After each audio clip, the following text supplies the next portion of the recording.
No estaba previsto que volviera a casa ese viernes por la tarde. Me tocaba jornada completa en el almacén, como siempre, pero un proveedor canceló la descarga a última hora, y mi jefe me dijo que me largara a casa, que ya estaba todo hecho. Eran las 15:40 cuando aparqué el coche. Lo recuerdo perfectamente porque pensé en ir al bar de la esquina a por una caña antes de subir, pero no sé por qué, algo me hizo subir directo. Silencio total. La niña no estaba, claro, mi suegra la había recogido del cole ese día. Pensé que Clara estaría echando la siesta o en la ducha. Caminé hacia la habitación y, al pasar por el salón, vi algo que todavía no sé cómo describir sin que se me revuelva el estómago. Mi mujer, Clara, estaba sentada a horcajadas sobre un tío completamente desnudo en el sofá. Ella también estaba sin ropa de cintura para abajo, los pantalones en el suelo, las braguitas colgando del tobillo. Lo que me jodió más no fue verles follando, aunque sí, eso ya fue suficiente, sino que ella se estaba riendo. Se reía con la cabeza hacia atrás, como si no existiera otra cosa en el mundo que ese momento. Me quedé congelado. No grité. No dije ni una palabra. Solo me quedé de pie, en la entrada del salón, con las llaves aún en la mano. Y ellos tardaron un buen par de segundos en darse cuenta de que estaban siendo observados. Cuando lo hicieron, Clara se giró, se cubrió el pecho con los brazos y dijo la frase más absurda que he oído en mi vida. No es lo que parece. Lo juro por Dios.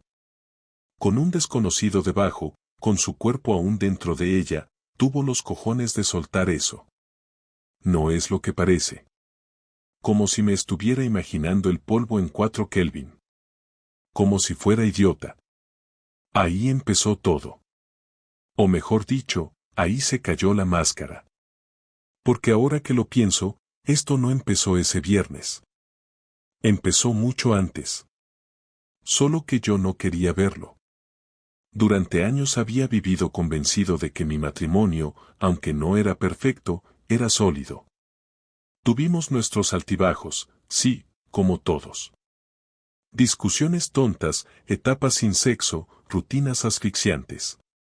Pero nada que no aguantaran 2 personas adultas con una hija en común y un piso a medias. O eso creía. El tipo, por cierto, ni siquiera intentó vestirse al principio. Se quedó tumbado en el sofá, con la cara de un idiota que se acaba de cagar encima. Clara sí se levantó, se subió los pantalones a toda prisa y vino hacia mí diciendo mi nombre una y otra vez, como si eso fuera a devolver el tiempo atrás. Álvaro, Álvaro, espera, por favor, déjame explicar. Yo no dije nada. Ni una palabra. Me di la vuelta, salí del piso, bajé las escaleras sin mirar atrás y me fui caminando. Ni siquiera cogí el coche. Caminé durante horas por las calles de Getafe, sin saber a dónde iba. Solo necesitaba aire. O tal vez desaparecer. Ahí fue cuando lo supe. Ese viernes cambió todo. Porque en el momento exacto en que vi lo que vi, ya no quedaba nada que arreglar. No era solo sexo. Era la mentira. Era el desdén. Era el desprecio con el que me habían borrado de mi propia casa. Y lo peor de todo, yo todavía la quería. Dormí en casa de mi hermano esa noche, en el sofá, con la cabeza apoyada en el respaldo y los ojos abiertos como platos. Ni siquiera me quité los zapatos. Mi móvil no paraba de sonar, llamadas, mensajes, notificaciones de WhatsApp. Todo de ella. No los leí, no respondía nada. Me limité a apagarlo y dejarlo boca abajo sobre la mesa del salón. Al amanecer, después de haber pasado la noche entera en silencio, sin una palabra, mi hermano me ofreció un café y me preguntó si quería hablar. Le dije que no, que ya lo haría cuando tuviera algo que decir. En realidad no sabía ni qué pensar. No podía pensar. Solo tenía la imagen de Clara en mi cabeza, sobre ese tío, sonriendo, como si todo aquello fuera lo más normal del mundo. No sabía si tenía más rabia o más asco, y esa confusión era lo que más me jodía. Volví al piso a las 10 de la mañana del sábado. Había silencio. Clara estaba en la cocina, vestida como si nada hubiera pasado, con la cara demacrada y los ojos hinchados de llorar. Me miró sin hablar, con cara de miedo, como si no supiera qué iba a hacer yo. Y yo, sinceramente, tampoco lo sabía. Solo quería mis cosas, mi ropa, el portátil, los papeles importantes. Cogí una maleta del armario y empecé a llenarla sin prisa. Ella me seguía por la casa, sin hablar. Cuando cerré la cremallera, se apoyó contra la pared y soltó: ¿podemos hablar? Le dije que no. Que no tenía ninguna intención de escuchar nada ese día. Ni disculpas, ni explicaciones, ni historias. Ella insistió: por favor, Álvaro. No fue lo que tú crees. No es algo serio. Es alguien del trabajo. Fue un error. Me reí en su cara, no por humor, sino por el absurdo. ¿Un error? ¿Lo de ayer? ¿Lo de follarse a otro en el sofá mientras nuestra hija estaba en casa de su abuela? ¿Eso era un error? Un error es dejar la cafetera encendida, no bajarte las bragas delante de otro. Y entonces me soltó lo que más me dolió de todo: llevábamos mucho tiempo mal, tú lo sabes. Yo me sentía sola, tú ya no me tocabas, ni me mirabas. Solo ibas del trabajo al sofá, y del sofá al trabajo. Ahí me entró una mezcla de furia y humillación que me ardía en el pecho. La miré fijo, aguantando el impulso de gritarle lo que pensaba. Porque claro que lo sabía. Sabía que las cosas no estaban como antes. Pero yo seguía aquí. Seguía intentándolo. Seguía cambiando bombillas, pagando facturas, llevando a la niña al médico, preguntándole por su día aunque me importara una mierda. Yo seguía. ¿Y su manera de gestionar esa distancia era abrirse de piernas para otro? No dije nada. No podía. Me fui sin dar un portazo. Me fui con la maleta y con la cara dura como una piedra. Bajé a la calle, llamé a un amigo y me fui a su casa. Dormí ahí las siguientes noches. En silencio. Sin llorar, sin hablar, sin pensar. Pasaron 3 días hasta que me senté a escribirle un mensaje a Clara. Le dije que no quería verla ni hablar con ella de momento, que me encargaba yo de recoger a Martina del colegio, que se lo explicara como quisiera pero que la niña no tenía por qué enterarse de nada todavía. Que me mandara una lista con los horarios y que no me molestara con nada más. Y así fue. Ella no insistió. Al menos no por mensaje. Pero sé que llamó a mi madre, a mi hermano, incluso a mi jefe. Hizo el tour del arrepentimiento, supongo. Todos me decían lo mismo: quiere hablar contigo. Yo repetía lo mismo: no tengo nada que hablar con ella. Cuando fui a por mi hija al colegio, fue raro. Me abrazó como si hiciera semanas que no me veía, y me preguntó por qué no estaba durmiendo en casa. Le dije que estaba trabajando hasta tarde, que me estaba quedando unos días en casa de un amigo para descansar. Me miró con esos ojos inocentes, como solo puede mirar una niña de 6 años, y me dijo que echaba de menos mis cenas. Me aguanté el llanto como pude. La llevé a casa de su madre, la dejé en la puerta sin entrar. Clara no salió. Solo abrió desde dentro y me dijo gracias con voz seca. Me di la vuelta y me largué sin mirar atrás. Los días siguientes me dediqué a planear. Ya no era cuestión de tristeza. Era una cuestión de dignidad. No iba a quedarme colgado en la cuerda floja, ni a esperar a ver si ella pedía perdón de rodillas. Esto no era una pelea de pareja. Esto era una traición. Y las traiciones se pagan. Así que empecé a organizarme. Llamé a un abogado. Pedí información sobre la custodia compartida. Preparé mis cuentas, revisé los extractos bancarios, comprobé si ella había hecho algún movimiento extraño. Nada fuera de lo común, pero tampoco me fiaba. Fui al banco y cerré la cuenta conjunta. Abrí una nueva a mi nombre. Cambié las claves de todo. Empecé a guardar pruebas, fotos, documentos, todo lo que pudiera necesitar más adelante. No quería venganza todavía.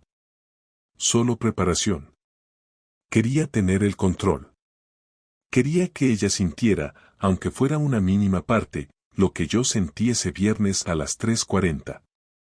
Una semana después, Clara me pidió que habláramos en persona. Acepté. Nos vimos en una cafetería del barrio. Ella llegó con cara de derrota. Se sentó y empezó a hablar sin que yo dijera nada. Me contó que el tipo con el que la pillé se llamaba Oscar, que trabajaba en su oficina, que llevaban viéndose un par de meses pero que solo había pasado algo 2 veces. Que la primera fue en su coche y la segunda fue la del sofá. Me miraba a los ojos como si esperara comprensión. Me hablaba como si esperara que yo dijera vale, entiendo, vamos a empezar de nuevo.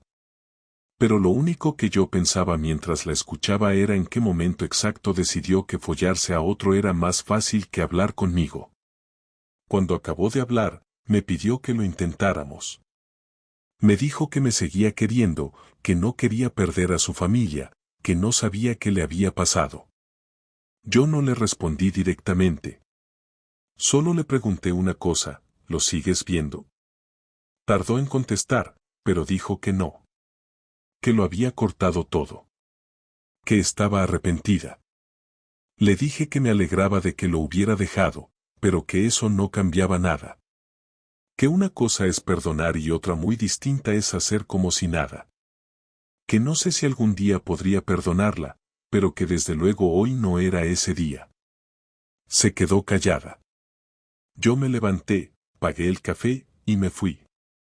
Y así acabó la segunda semana de mi nueva vida, durmiendo en una habitación prestada, recogiendo a mi hija en la puerta del cole como si fuera un visitante, y con una rabia acumulada que no se me quitaba ni con 3 duchas frías.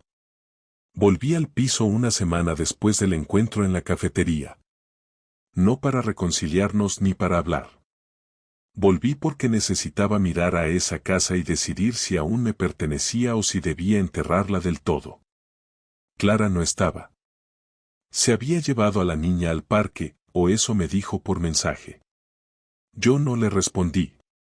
Simplemente subí, abrí con mis llaves, entré en el salón y me senté en el mismo sofá donde la había visto follarse a otro. Me senté ahí a propósito. Lo hice para ver si me temblaban las piernas, si me venía la náusea o la rabia, o si podía aguantar sentado sin venirme abajo. Pasaron 10 minutos y no sentí nada. Ni asco, ni pena. Solo una frialdad seca que me dio claridad. Me puse de pie, revisé la habitación de la niña, luego nuestra habitación. Mis cosas seguían en su sitio, como si no me hubiera ido. La ropa en el armario, los libros en la mesita. Me quedé mirando todo sin tocar nada. Luego fui al baño y me lavé la cara. En el espejo vi a un tipo distinto, más flaco, con ojeras, pero más tranquilo. Y fue ahí donde lo decidí. Volví al salón, saqué una hoja de papel del cajón del mueble, agarré un bolígrafo y escribí una lista de cosas. Cosas mías que iba a llevarme en cuanto alquilara algo. Nada de quedarme en casa de amigos. Se acabó dormir en sofás. Me iba a largar del todo. Pero esta vez, lo iba a hacer con calma, con método, y a mi ritmo. No por impulso, no por rabia, sino por decisión. Clara volvió a las 2:30.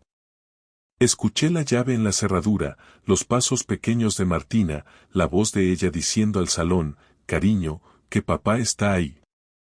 La niña me abrazó con fuerza, me dio un beso y se fue corriendo a su habitación. Clara entró detrás, se quedó de pie en el marco de la puerta y me miró como si no supiera si podía hablarme. Le hice un gesto con la cabeza para que se sentara. Ella lo hizo, pero no demasiado cerca. Y ahí empezamos. ¿Vas a pedir el divorcio? No lo he decidido aún. ¿Qué necesitas saber para decidirlo? Nada. Lo decidiré cuando lo tenga claro. No quiero perderte, Álvaro. No quiero que esto acabe así. No lo has perdido todo. Sigues siendo la madre de mi hija. No me hables como si fuera una conocida de la calle. Por favor. Hice una mierda, lo sé, pero no soy una desconocida. Soy tu mujer. Y sí, la he cagado, pero no he sido una mala persona toda la vida. No eres una mala persona. Pero ahora mismo, para mí, eres alguien en quien no puedo confiar. Y si no puedo confiar en ti, no puedo estar contigo. Es así de simple. Ella no contestó. Se quedó mirándome con los ojos llenos de rabia contenida, pero no de la rabia de alguien que se defiende, sino de la de alguien que no puede controlar el dolor. Me preguntó si estaba con otra, si había conocido a alguien, si esto iba más allá de lo que ella hizo. Le dije que no había nadie, que no tenía cabeza para eso ni ganas. Que esto no era una guerra de quien hace más daño. Que no necesitaba vengarme de ella con otra persona. Que la venganza no iba por ahí. Ella me dijo que no sabía cómo llegar a mí. Que me notaba frío, distante, como si ya estuviera muerto por dentro. Yo le respondí que no esperaba que lo entendiera. Que cuando uno traiciona, solo siente el dolor propio. Pero que cuando uno es traicionado, siente el dolor ajeno, el propio, la culpa, la rabia, la vergüenza y además tiene que seguir funcionando como si nada. Que mientras ella se liberaba contándole a su amante lo mal que estaba el matrimonio, yo aguantaba la rutina, las facturas, la niña, el trabajo, las cenas en silencio. Que no había equilibrio. Que no había justicia. Y que por eso no iba a poder volver a verla como antes. Aunque quisiera. Se puso a llorar. Intentó acercarse. Me tocó el brazo. Me pidió una oportunidad. Dijo que podíamos ir a terapia, que podíamos intentarlo aunque fuera por la niña. Yo le retiré la mano. Le dije que no iba a usar a nuestra hija como excusa. Que si me quedaba, sería porque yo quería, no por una niña que no entiende aún lo que está pasando. Le pedí que dejáramos de fingir. Que no me presionara. Que no me llamara si no era importante. Que me dejara espacio real. Ella sintió con la cabeza, entre lágrimas. Y por primera vez desde que todo esto pasó, la vi rendida. No humillada, sino rendida de verdad. Esa noche volví a casa de mi amigo, pero ya tenía decidido que iba a alquilar algo cuanto antes. No por escapar, sino porque era mi vida, y ya no quería vivirla a medias. El lunes siguiente firmé el contrato de un pequeño piso en Leganés. Una habitación, salón, cocina y baño. Nada lujoso. Pero mío. Compré una cama, una mesa, una cafetera y 2 sillas. Me mudé con 2 maletas, y en cuanto pude, empecé a llevarme cosas del piso de Getafe. Lo hacía cuando Clara no estaba. Lo acordamos así. Sin conflictos, sin escenas. Ella cooperaba. No decía nada. No me ponía trabas. A veces la notaba derrotada, pero ya no me paraba a analizarlo. No me daba placer su tristeza. Solo me confirmaba que no había marcha atrás. La tercera semana desde el día en que la descubrí fue la primera en que dormí del tirón. Sin sobresaltos, sin repasar mentalmente la escena del sofá, sin pensar en lo que dirían mis padres, ni en lo que me faltaba por hacer. Solo dormí. Y cuando desperté, sentí por primera vez en mucho tiempo que el día me pertenecía. Que no era una víctima. Que era alguien que había tomado una decisión difícil y la estaba llevando hasta el final. No sé si eso es valentía o simplemente sentido común. pero no me importaba cómo se llamara. Solo sabía que me estaba devolviendo la paz. No hice nada durante los primeros días después de instalarme en el piso nuevo, y no lo hice porque estuviera dudando, sino porque necesitaba que todo se asentara antes de mover una sola ficha. Iba a trabajar, recogía a Martina los días que me tocaba, la llevaba al parque, le hacía la cena y la devolvía con su madre sin quedarme más tiempo del necesario. Clara empezó a escribirme más de la cuenta, no para suplicarme que volviera, sino para preguntarme cosas pequeñas que perfectamente podía resolver sola, como si todavía necesitara sentir que yo seguía ahí para sostenerla. Yo contestaba lo justo, sin mala educación, sin frialdad exagerada, pero marcando una distancia clara. No estaba jugando a desaparecer, estaba enseñándole cómo iba a ser mi presencia a partir de ahora. Cuando una noche me llamó llorando porque decía que no podía dormir y que se sentía desbordada, le dije que lo sentía, que entendía que lo estuviera pasando mal, pero que no podía ser yo quien la calmara, porque ya no éramos eso. Colgó sin discutir. A partir de ahí dejó de llamarme por cosas personales. Aprendió rápido. La idea de la revancha no llegó como un ataque de rabia ni como un impulso violento, llegó como una conclusión lógica mientras revisaba papeles en la mesa del salón. Yo conocía bien la economía de casa porque siempre me había ocupado de eso, de los recibos, de los impuestos, de los ahorros, de las pequeñas inversiones que nunca comentábamos con nadie. Clara confiaba en mí en ese terreno, quizá demasiado. No porque yo fuera un genio, sino porque a ella no le interesaba. Y esa confianza había sido una comodidad para ella durante años. Revisando los extractos, vi que seguía usando la cuenta conjunta para gastos personales, cenas, compras innecesarias, incluso algún pago que reconocí de inmediato. El mismo restaurante cerca de su trabajo al que me había dicho que iba con las compañeras. No me enfadé. Sonreí. Porque entendí que ahí estaba el punto exacto donde podía actuar sin levantar la voz, sin amenazas, sin gritos, y aún así hacer que entendiera que las decisiones tienen consecuencias. Al día siguiente fui al banco y hablé con el gestor. No hice nada ilegal ni raro.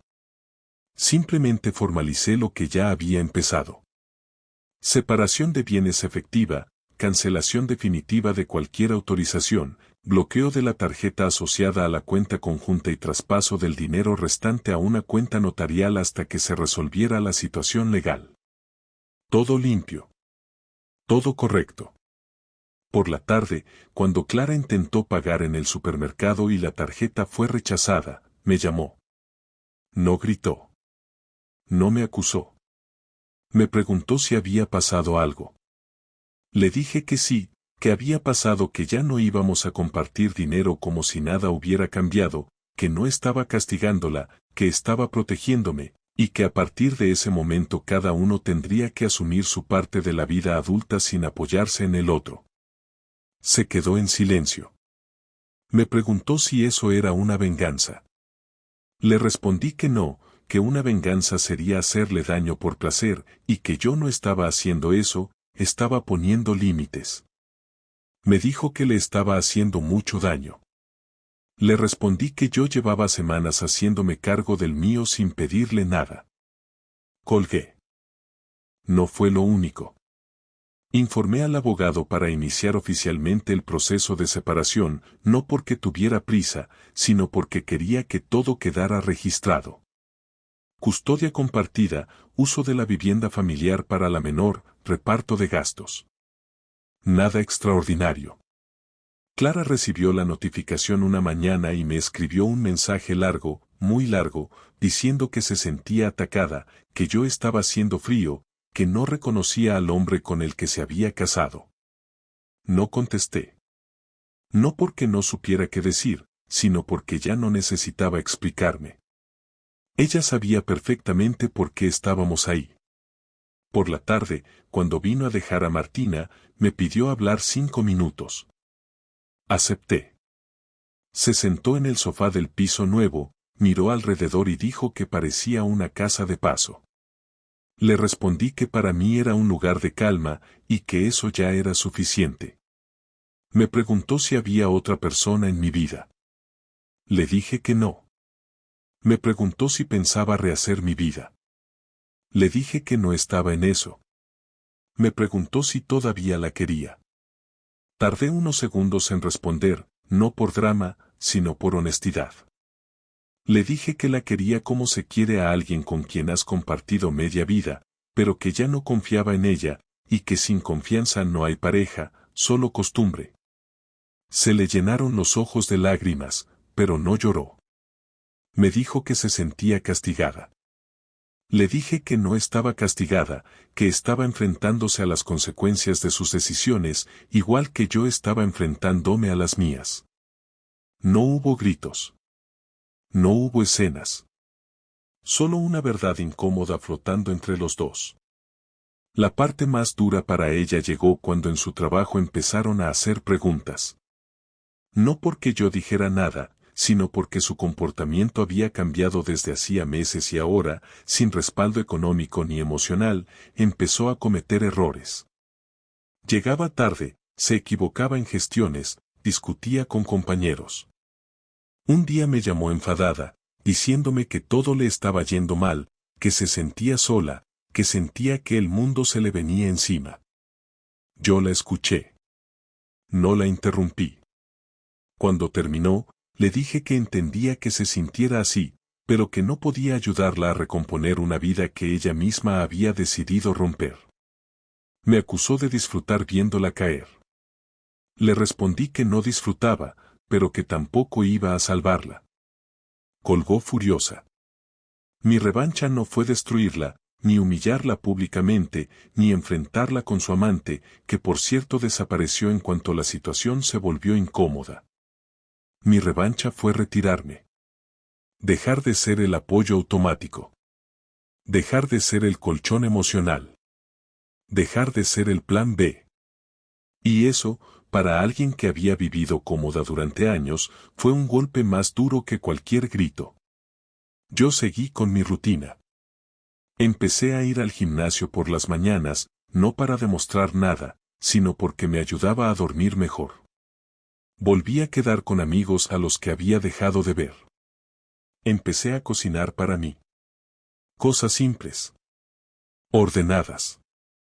Me sentía dueño de mi tiempo otra vez. Clara, en cambio, empezó a darse cuenta de que su nueva vida no era tan ligera como había imaginado. Una noche, semanas después, me escribió un mensaje que no pedía nada, solo decía que ahora entendía lo que había perdido. No contesté de inmediato. A la mañana siguiente le respondí con calma, diciéndole que yo también había perdido cosas, pero que no estaba dispuesto a perderme a mí mismo otra vez para que ella se sintiera mejor. No me respondió. Y por primera vez desde que todo empezó, no sentí ni rabia ni pena. Solo una sensación de cierre progresivo. No sé si ella lo llamó venganza. Yo lo llamé justicia personal. Sin gritos. Sin golpes. Sin espectáculo. Solo decisiones firmes tomadas a tiempo. Y esa fue la primera vez desde el viernes maldito que sentí que estaba recuperando algo que me habían quitado sin preguntarme. Mi lugar. Mi voz. Mi vida. Clara no volvió a escribirme en toda la semana después de aquel último mensaje. Yo tampoco lo hice. Sabía que ya no había nada más que hablar, no porque todo estuviera resuelto, sino porque ya no tenía sentido insistir. Estábamos donde estábamos por todo lo que no se dijo a tiempo, por todo lo que se aguantó demasiado, por todo lo que se fingió. A esas alturas del mes, lo único que me importaba era que Martina estuviera bien. El resto ya era solo el eco de una historia que estaba acabando. Sin reconciliación, sin redención, sin final feliz. Solo una caída controlada.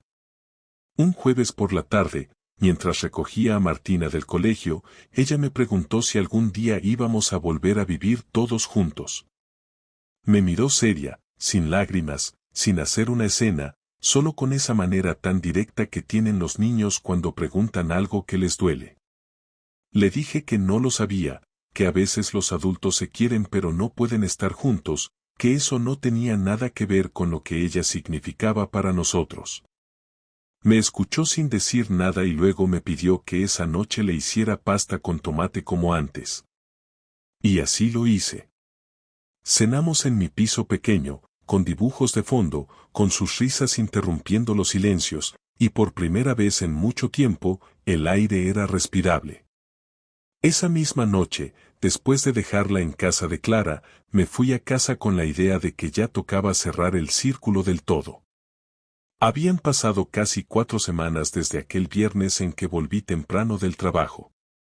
4 semanas en las que se me cayó la vida encima y, en lugar de quedarme debajo, me puse a reconstruirla desde lo que quedaba. La idea de una última conversación empezó a dar vueltas en mi cabeza. No para arreglar nada, sino para dejar claro lo que pensaba hacer con el matrimonio. Tenía la decisión tomada desde hacía días, pero no había encontrado el momento de decirlo en voz alta. Era hora de hacerlo. Le propuse a Clara vernos al día siguiente en un bar tranquilo, cerca del parque donde solíamos llevar a Martina. Aceptó sin poner pegas. Llegó puntual, vestida con ropa informal, sin maquillaje, con la mirada apagada. Nos saludamos con un gesto de cabeza. Pedimos un café cada uno. Yo fui directo al grano. Ya lo he decidido. Vamos a divorciarnos. No hizo ningún gesto brusco. No se llevó las manos a la cara. No rompió a llorar como en otras ocasiones. Solo bajó la mirada y asintió. ¿Es definitivo? Sí. ¿Y por qué ahora? Porque ya está todo dicho. No queda nada.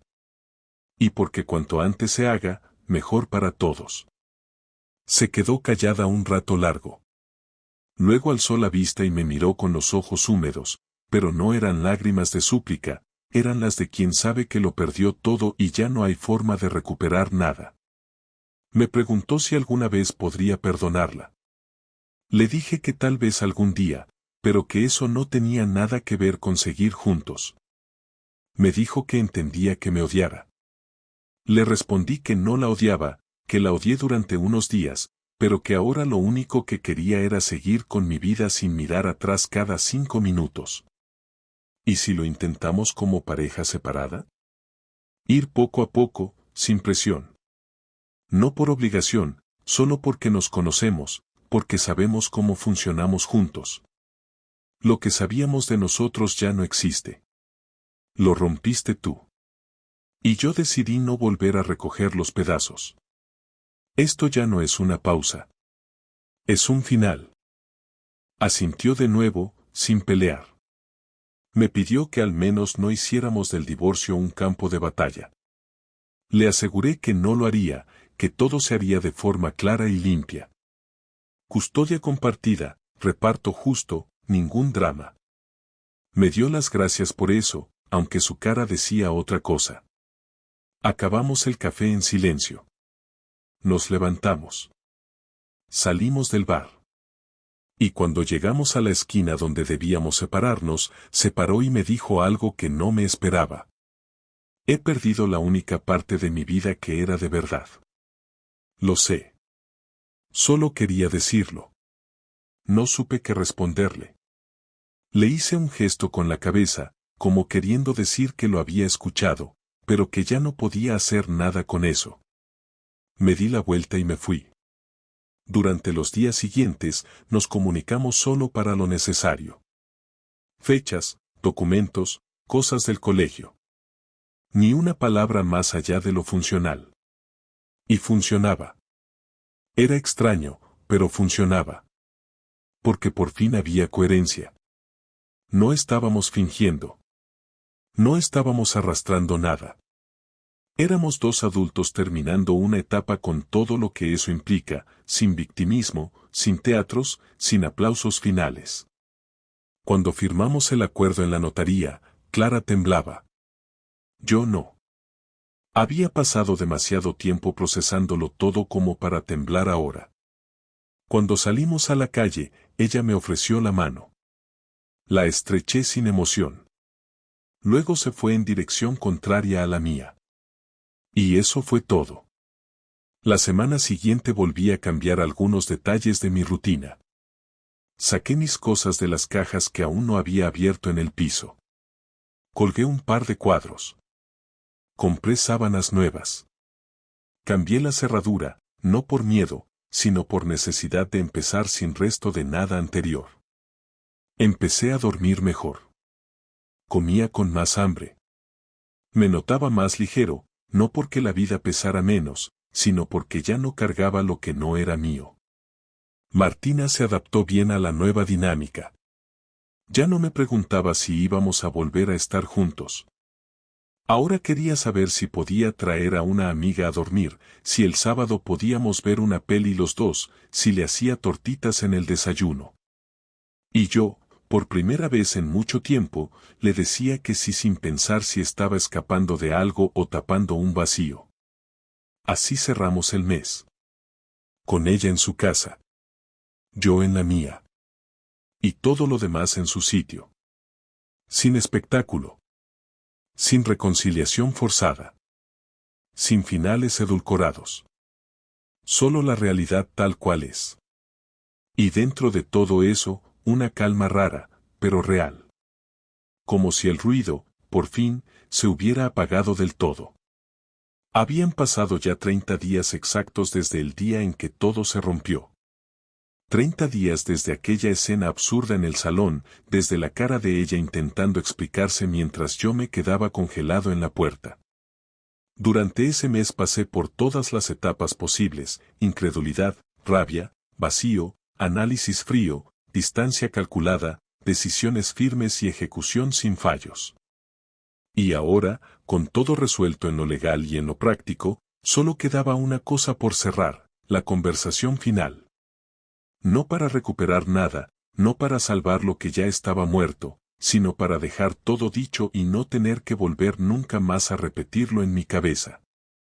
No tenía la necesidad de que ella lo entendiera, pero sí quería que supiera, con palabras claras y sin vueltas, lo que había significado para mí todo aquello. Le pedí que viniera al piso un domingo por la tarde, sin Martina. Le dije que no era para pelear, ni para discutir, ni para revisar ningún papel. Solo quería hablar como dos personas que se deben al menos una conversación honesta antes de no volver a mirarse nunca más de esa manera. Llegó puntual, como siempre, con esa cara de que ya no esperaba nada bueno de nuestras charlas. Se sentó sin tocar nada. Yo serví 2 cafés y me senté frente a ella. No al lado, no cerca. De frente. Y empecé a hablar sin rodeos. No voy a darte una lista de reproches porque ya sabes todo lo que pienso. No estoy aquí para repasar lo que hiciste, ni para preguntarte nada más. Solo quiero decirte cómo me dejó esto. Porque yo también necesito cerrar esta mierda. Ella no interrumpió. Asintió con la cabeza y esperó. Así que seguí. Me dejaste en el sitio más ridículo en el que alguien puede dejar a otro. No fue por el polvo en sí, aunque eso ya fue bastante. Fue porque lo hiciste en mi casa, en nuestro salón, en mi sofá, como si yo no existiera. Me trataste como si fuera un cero. Como si no importara nada. Y lo peor es que no fue un impulso de una noche, fue algo que fuiste construyendo poco a poco. Me borraste antes de que yo supiera que estaba desapareciendo. Se le humedecieron los ojos, pero no dijo nada. No por miedo, sino porque sabía que si interrumpía, lo estropeaba todo. Así que dejé que el silencio pesara unos segundos y seguí. No estoy orgulloso de cómo me convertí en un tipo apagado, rutinario, silencioso. Pero me mantuve ahí. Estaba presente. Estaba haciendo lo que creía que era parte de la vida adulta. No me escapé. No me desentendí. No me fui con otra cuando el aburrimiento apareció. Y tú, en lugar de decir algo, en lugar de pedir un cambio, lo hiciste a tu manera. Y me jodiste entero. Respiré hondo antes de seguir.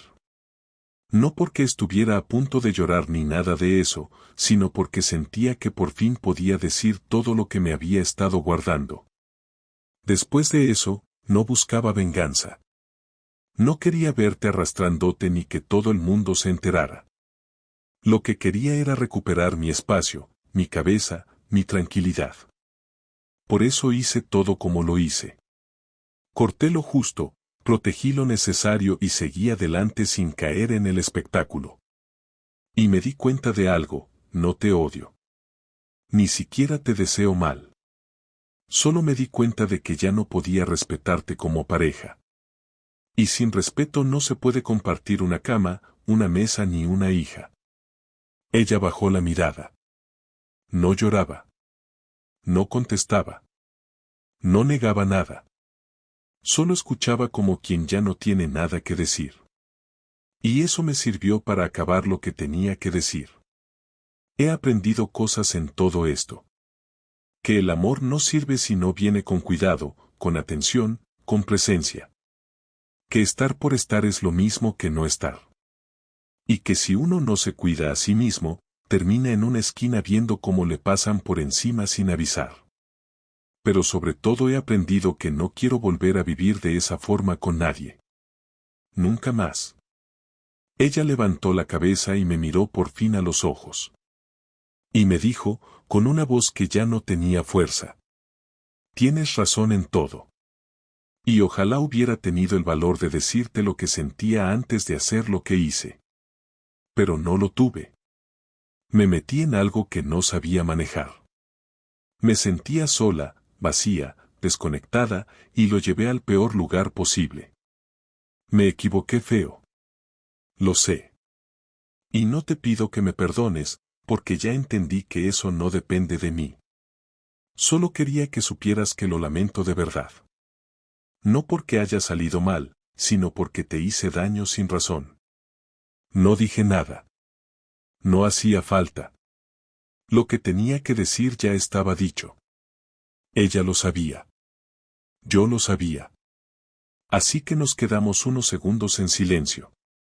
Después, se levantó, agarró su bolso y me dijo que se iba. Me dio las gracias por hablar. Yo la acompañé a la puerta. No hubo abrazos. No hubo despedidas afectivas. Solo una puerta que se cerró. Esta vez, sin volver a abrirse. Esa noche no puse música, no vi la tele, no le conté nada a nadie. Solo me senté en el sofá y me quedé ahí con la cabeza limpia. No tenía euforia, no tenía tristeza, no tenía peso. Tenía una sensación extraña pero clara de que el proceso había terminado. Que no quedaba nada suelto. Que ya no tenía que seguir dándole vueltas. Había vivido algo que no le deseo a nadie, pero también había salido de ahí sin perderme a mí mismo. Y eso, para mí, era suficiente. A partir de ahí, la vida siguió. No igual, no mejor o peor, simplemente distinta. Con mi hija compartiendo semanas conmigo, con mis rutinas más sólidas, con mis espacios ordenados. Me abrí un poco más con algunos amigos, conté la historia sin dramatismo, sin adornos. Solo como un hecho que ocurrió y que cambió mi forma de entender muchas cosas. Y poco a poco, la culpa dejó de pesar, la duda dejó de picar, el dolor dejó de ocupar espacio. No tengo grandes planes ahora. No tengo objetivos rimbombantes ni giros de guión esperando a pasar. Solo quiero seguir tranquilo, levantarme por las mañanas sabiendo que lo que hago es mío, que lo que siento es claro, que si algún día vuelvo a compartir mi vida con alguien, será desde otro lugar, con otras reglas, y con la certeza de que no volveré a callarme lo que me rompe por dentro. Y si no pasa, también está bien. Porque al menos ahora, después de todo, tengo algo que no tenía hace un mes, paz.